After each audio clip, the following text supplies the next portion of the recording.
আসসালামু আলাইকুম, কেমন আছেন সবাই? আজকে আমরা যাইতেছি দেওয়াইতে বিজেপুরে ঘাসের জমিতে ঘাস কাটার জন্য। দেন দেওয়াইতে পানি জমা হয়ে গেছে রাস্তায়। আমার ভাই একটা দেখেন গামছা আমরা দিয়ে লইছে যাতে দেওয়ার পানি না লাগে মাথায়। আজ 2-3 দিন ধরে তো রোদের মুখটাই দেখতে পারলাম না যে কেমন লাগে। এদিকে দেখেন কচু পাতার উপরে পানি জমা হয়ে কইতে কইতে আমরা ঘাসের জমিতে চলে এসেছি। দেওয়াই হোক আর যাই হোক, গরুর খাওয়ান তো দেওয়াই লাগবে, গরু তো না খাই থাকতে পারবে না। ঘাস কাটার জন্য আমার ভাই চলে গেছে। এদিকে দেখেন এদিকে ঘাসগুলো আগে কাটিয়ে নেওয়া হয়েছে, এখন আবার নতুন করে ঘাস জ্বালাইছে।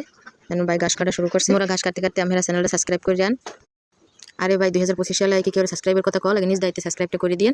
এদিকে আমার ভাইয়ের ঘাস অনেকগুলোই কাটা হয়ে গেছে, ঘাসগুলো এক জায়গায় জমা করতে আছে যাতে বাঁধতে নিতে সুবিধা। এদিকে দেখেন ভাই বান্ধাও শুরু করে দিয়েছে, শক্ত করে ভালো করে বাঁধতে আছে যাতে মাথায় লওয়ার পরে যেন খুললে না যায়। এদিকে দেখেন এই জায়গায় মাথায় লইতেছে, মাথায় লইয়ে এবার আমরা রওনা দিছি বাড়ির দিক। বাড়ি যাই এরপরে ঘাস কাটিয়ে গরুরে দিতে হইবে। মগত ঘাস কাটার জন্য মেশিন নেই, ঘাস কাছি দিয়ে কাটতে হইবে। এদিকে দেখেন বাড়ির ধারে ধারে চলে এসেছি। এদিকে দেখেন আকাশের কি অবস্থা, এই কাটা হয়ে গেছে। গরুরে দিয়েছি ঘাস খাওয়ার জন্য। গরুতে দেখেন কেমন ঘাস খাইতেছে। আর আমার গরু দিকে কেউ কিছু মনে করি না, আমার গরু কিন্তু দেশি গরু। ভাই মোরা দেশি মানুষ, দেশি গরু পালি। সবাই ভালো থাকবেন, সুস্থ থাকবেন।